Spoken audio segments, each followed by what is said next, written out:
Indonesia itu nggak akan jadi negara maju. Jadi kalian nggak usah ngimpi kita bakal jadi negara maju, karena itu nggak mungkin, mustahil ya. Saya punya argumen untuk itu. Jadi sebelum kalian marah, dengarkan dulu argumen saya. Indonesia kan menganut sistem demokrasi, di mana yang paling banyak dipilih itu yang menang, gitu. Oke. Nah, yang jadi masalah adalah apa alasan masyarakat dalam memilih seseorang? Apakah karena kecerdasannya? Apakah karena public speakingnya bagus? Apakah karena visi misinya yang bagus? Enggak. Bukan itu alasan masyarakat memilih. Jadi? Yang saya perhatikan, kalau ada sosok yang viral, masyarakat suka. Ada sosok yang lucu, masyarakat suka. Ada sosok yang seru, masyarakat suka. Nah, yang paling disukai oleh masyarakat apa? Amplop serangan fajarnya tebal. Lucunya apa? Sudah menerima amplop serangan fajar dan dipilih, rakyat masih mengharapkan bahwa orang yang ngasih serangan fajar itu tadi akan amanah. Kan konyol. Mereka ingin dipilih dengan cara nyogok kalian, tapi kalian berharap dia bisa amanah dalam mengemban tugasnya. Ya nggak mungkin lah, Oneng. Kalau mereka nyogok kalian supaya kalian nyoblos mereka, sudah pasti motivasinya jelek. Paham nggak sih? Nah, ini nggak dipahami oleh banyak masyarakat. Karena apa? Karena kita itu literasi politiknya kurang, kosong, ya kan? Akhirnya kita milih asal-asalan. Viral dipilih, lucu dipilih, ya kan? Iya.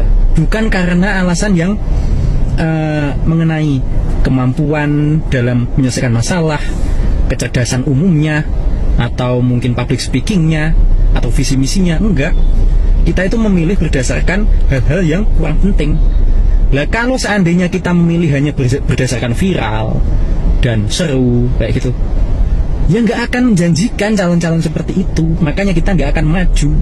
Makanya suara kita nggak terwakilkan.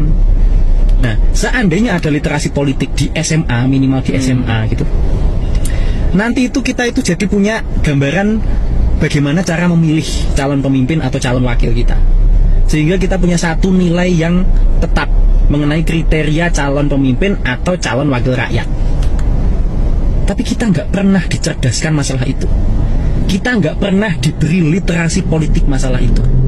Kenapa kita nggak pernah dikasih? Kenapa nggak pernah masuk kurikulum di sekolah mengenai literasi politik? Karena kalau rakyat paham mengenai politik Indonesia, atau diberikan literasi mengenai politik, dan rakyat cerdas mengenai politik, maka orang-orang bodoh yang suka tidur di Senayan nggak akan kepilih lagi. Artinya apa? Kita ini disetting bodoh supaya mudah dikendalikan, supaya amplop serangan fajar itu tetap laku. Nah, kita itu memang disetting miskin. Kita itu memang dipaksa tetap miskin.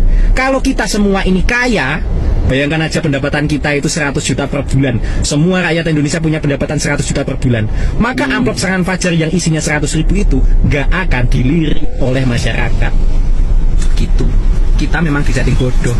Jadi nikmatilah, Indonesia gak akan maju. Silahkan dibantah kalau membantah.